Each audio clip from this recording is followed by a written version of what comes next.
బలవంతుడి యొక్క లక్షణాలు ఏమిటి అని అంటే అపోస్తల కార్యాలు 3వ అధ్యాయం 1వ వచనం చదవండి, కిందకు చదువుకుంటారండి.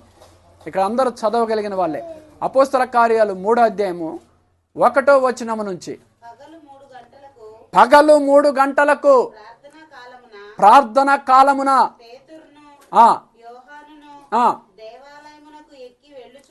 దేవాలయమునకు వెక్కి వెలుచుండగా పుట్టినది మొదలుకొని అక్కడ ఆగుదాం. ఎప్పటి నుంచి అండి?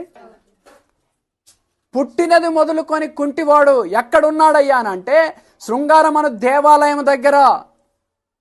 అక్కడ కూర్చొని ఏం చేస్తాడు అని అంటే వీడి పరిస్థితి ఏంటంటే ప్రతిరోజు కూడా ఒక వ్యక్తి ఆయన మందిరం దగ్గర దించాలి, మళ్ళీ సాయంత్రం వచ్చి ఏం చేయాలి? ఆయన్ని తీసుకెళ్ళాలి.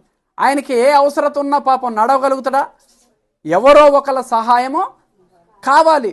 ఆ రోజుల్లో చాలామంది ఆ మందిరానికి వస్తున్నారు, పోతున్నారు, కానీ వాళ్ళ వైపు రోజువారీగా చూస్తున్నాడు. కానీ ఎప్పుడైతే పేతురు యోహానులు ఆ మందిరం దగ్గరికి వచ్చినప్పుడు వాళ్ళని ఎలాగ చూస్తుండట అక్కడ చదవాలి. ఒకసారి విధానం వేరు, కొండలన్న వైపు చూసే విధానం వేరు. కానీ యోహాను పేతురుల వైపు తేరి అని అంటే వీళ్ళ దగ్గర ఏమన్నా దొరుకుతుందేమో, వీళ్ళు నాకేమన్నా ఇస్తారేమో, వెండి బంగారాలు ఏమన్నా ఇస్తే ఈ అవిటితనం వల్ల నా కుటుంబం సరిగా లేదు, కుటుంబంలో నెమ్మది లేదు, కుటుంబ పోషణ లేదు. ఏరి చూస్తున్న సమయంలో పేతురు అంటున్న మాట, వెండి బంగారాలు మా యొద్ద లేవు గాని